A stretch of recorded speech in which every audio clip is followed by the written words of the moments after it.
வணக்கம். ஆகாஷவாணி.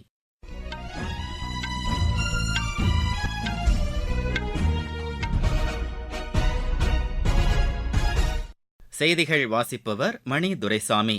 தலைப்புச் செய்திகள்: தேசிய கல்விக் கொள்கையில் தாய்மொழி கற்பித்தலுக்கு முக்கியத்துவம் அளிக்கப்பட்டிருப்பதாக குடியரசு துணைத் தலைவர் திரு ஜெக்தீப் தங்கர் கூறியுள்ளார்.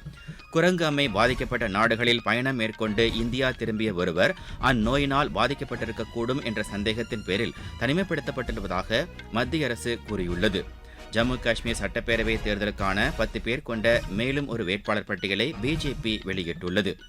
பிரிக்ஸ் அமைப்பின் வேலைவாய்ப்பு தொடர்பான பணிக்குழு கூட்டம் ரஷ்யாவின் சோச்சியில் நடைபெற்றது. ஆசிய சாம்பியன் கோப்பை ஹாக்கி போட்டியில் இந்தியா 3-0 என்ற கோல் கணக்கில் சீனாவை வென்றது. இனி விரிவான செய்திகள். தேசிய கல்விக் கொள்கையில் தாய்மொழி கற்பித்தலுக்கு முக்கியத்துவம் அளிக்கப்பட்டுள்ளதாக குடியரசு துணைத் தலைவர் திரு ஜெக்தீப் தங்கர் கூறியுள்ளார். சர்வதேச எழுத்தறிவு தினத்தையொட்டி இன்று புதுதில்லியில் நடைபெற்ற நிகழ்ச்சியில் கலந்து கொண்டு அவர் பேசினார். இளையோரின் திறனை முழுமையாக வெளிக்கொண்டு வருவதற்கு இந்த கல்விக் கொள்கை உதவிடும் என்றும் அவர் தெரிவித்தார்.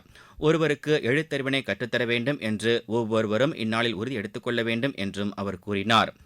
எழுத்தறிவு அளிப்பது மனிதகுலத்திற்கான சேவை என்றும் அவர் குறிப்பிட்டார். வளர்ச்சியடைந்த இந்தியாவை உருவாக்க வேண்டும் என்ற நோக்கில் மத்திய அரசு செயல்பட்டு வருவதாக அவர் தெரிவித்தார். இந்தியா அனைத்து துறைகளிலும் சிறந்து விளங்குவதாகவும் திரு ஜெக்தீப் தங்கர் கூறினார். உத்தரப்பிரதேசத்தின் லக்னோவில் நேரிட்ட கட்டிட விபத்தில் உயிரிழந்த 8 பேரின் குடும்பத்தினருக்கு தலா 2 லட்சம் ரூபாய் நிதியுதவி வழங்கப்படும் என்று பிரதமர் திரு நரேந்திர மோடி அறிவித்துள்ளார்.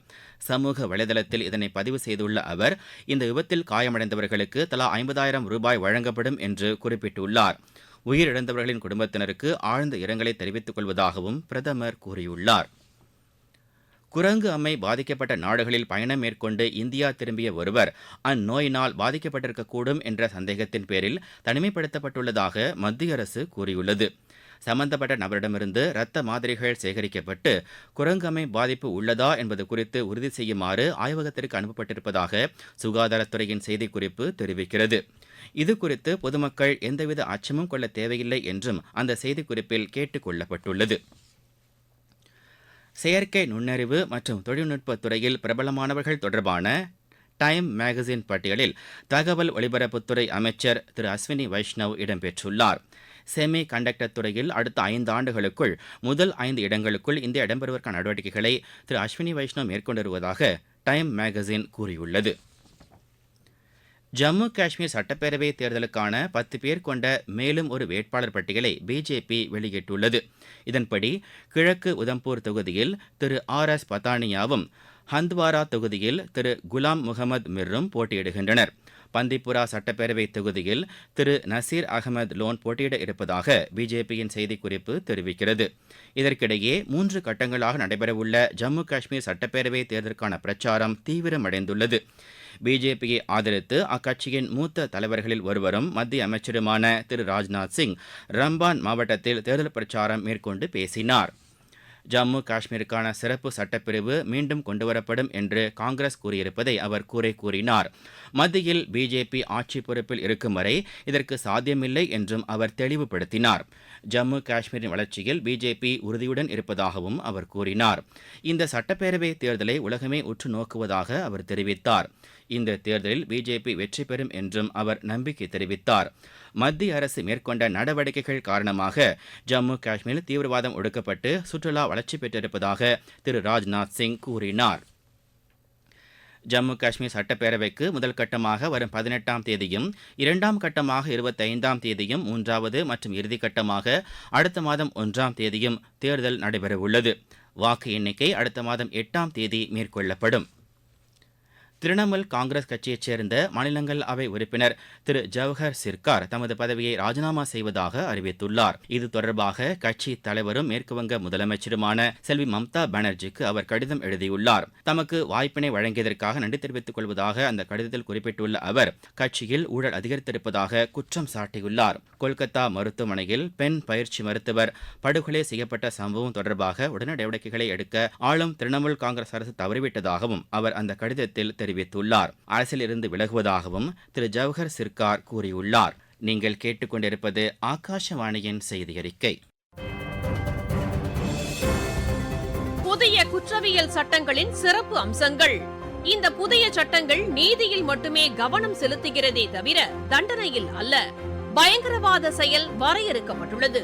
சிறார்களுக்கு எதிரான குற்றச் செயல்களில் ஈடுபடுவோரை கடுமையாக தண்டிக்கும் சட்ட பிரிவுகள், 7 ஆண்டுகள் அல்லது அதற்கு மேற்பட்ட தண்டனைக்கான வழக்குகளில் தடயவியல் விசாரணை கட்டாயமாக்கப்பட்டுள்ளது. கைது செய்யப்பட்ட நபர் எல்லை வரையறையின்றி எந்த ஒரு நீதிபதி முன்பும் ஆஜர்படுத்தும் முறை.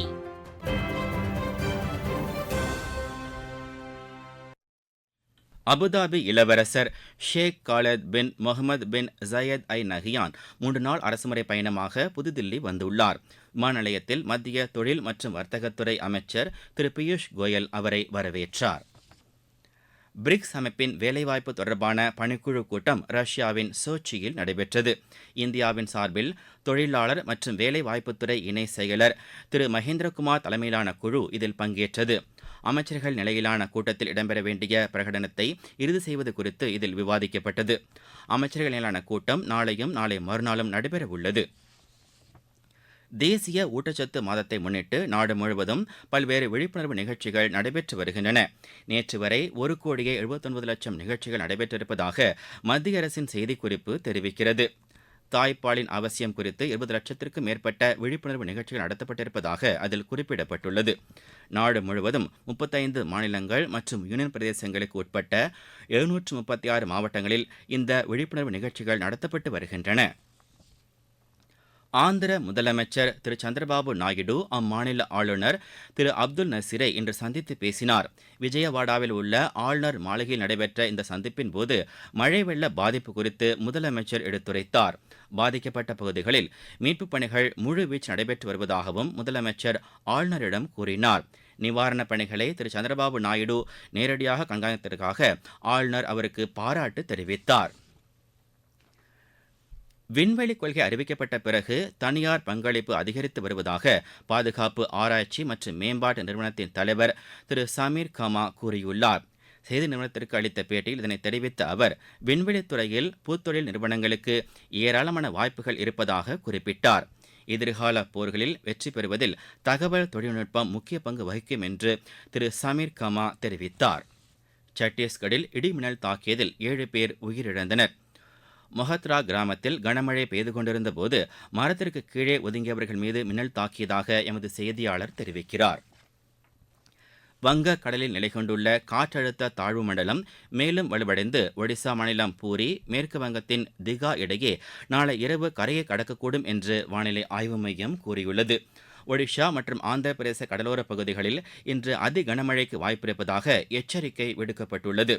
சத்தீஸ்கர் மற்றும் ஜார்க்கண்ட் மாநிலங்களுக்கு உட்பட்ட ஒரு சில பகுதிகளிலும் நாளை வரை கனமழை பெய்யக்கூடும் என்று தெரிவிக்கப்பட்டுள்ளது. மத்திய பிரதேசத்தின் ஒரு சில பகுதிகளிலும் கனமழைக்கு வாய்ப்பிருப்பதாக தெரிவிக்கப்பட்டுள்ளது. ஆசிய சாம்பியன் கோப்பை ஹாக்கி போட்டியில் இந்தியா 3-0 என்ற கோல் கணக்கில் சீனாவை வென்றது. சீனாவின் ஹுலன்பேரில் நடைபெற்ற இந்த போட்டி தொடங்கிய 14வது நிமிடத்தில் சுக்ஜீத் சிங்கும், 27வது நிமிடத்தில் உத்தம் சிங்கும், 32வது நிமிடத்தில் அபிஷேக்கும் கோல் அடித்தனர். பாரிஸ் பாராலிம்பிக் போட்டிகள் வண்ணமிகு கலை நிகழ்ச்சிகளுடன் இன்று நிறைவடைகின்றன. இந்திய நேரப்படி இரவு 11:30 மணிக்கு தொடங்கவுள்ள நிறைவு விழா அணிவகுப்பில் இந்தியாவின் தேசிய கொடியை ஹர்விந்தர் சிங் மற்றும் பிரீத்தி பால் ஏந்திச் செல்ல உள்ளனர். இந்த போட்டியில் இந்தியா 7 தங்கம், 9 வெள்ளி, 13 வெண்கலப் பதக்கங்களுடன் பதக்கப்பட்டியலில் 18வது இடத்தை பிடித்தது. மலேசியாவில் நடைபெற்ற சர்வதேச சேலஞ்சர் ஸ்குவாஷ் போட்டியில் இந்தியாவின் வேலவன் செந்தில்குமார் பட்டம் வென்றார். 20 வயதுக்கு உட்பட்டோருக்கான உலக மல்யுத்த சாம்பியன் போட்டியில் இந்தியாவின் அங்குஷ் வெண்கலப் பதக்கம் வென்றார். ஆசிய ஒலிம்பிக் குழுமத்தின் தலைவராக இந்தியாவின் திரு ரந்தீர் சிங் போட்டியின்றி தேர்ந்தெடுக்கப்பட்டுள்ளார். மீண்டும் தலைப்புச் செய்திகள். தேசிய கல்விக் கொள்கையில் தாய்மொழி கற்பித்தலுக்கு முக்கியத்துவம் அளிக்கப்பட்டிருப்பதாக குடியரசு துணைத் தலைவர் திரு ஜெக்தீப் தங்கர் கூறியுள்ளார். குரங்கு அம்மை பாதிக்கப்பட்ட நாடுகளில் பயணம் மேற்கொண்டு இந்தியா திரும்பிய ஒருவர் அந்நோயினால் பாதிக்கப்பட்டிருக்கக்கூடும் என்ற சந்தேகத்தின் பேரில் தனிமைப்படுத்தப்பட்டிருப்பதாக மத்திய அரசு கூறியுள்ளது. ஜம்மு காஷ்மீர் சட்டப்பேரவை தேர்தலுக்கான 10 பேர் கொண்ட மேலும் ஒரு வேட்பாளர் பட்டியலை பிஜேபி வெளியிட்டுள்ளது. பிரிக்ஸ் அமைப்பின் வேலைவாய்ப்பு தொடர்பான பணிக்குழு கூட்டம் ரஷ்யாவின் சோச்சியில் நடைபெற்றது. ஆசிய சாம்பியன் கோப்பை ஹாக்கி போட்டியில் இந்தியா 3-0 என்ற கோல் கணக்கில் சீனாவை வென்றது. இத்துடன் இந்த செய்தியறிக்கை நிறைவடைகிறது.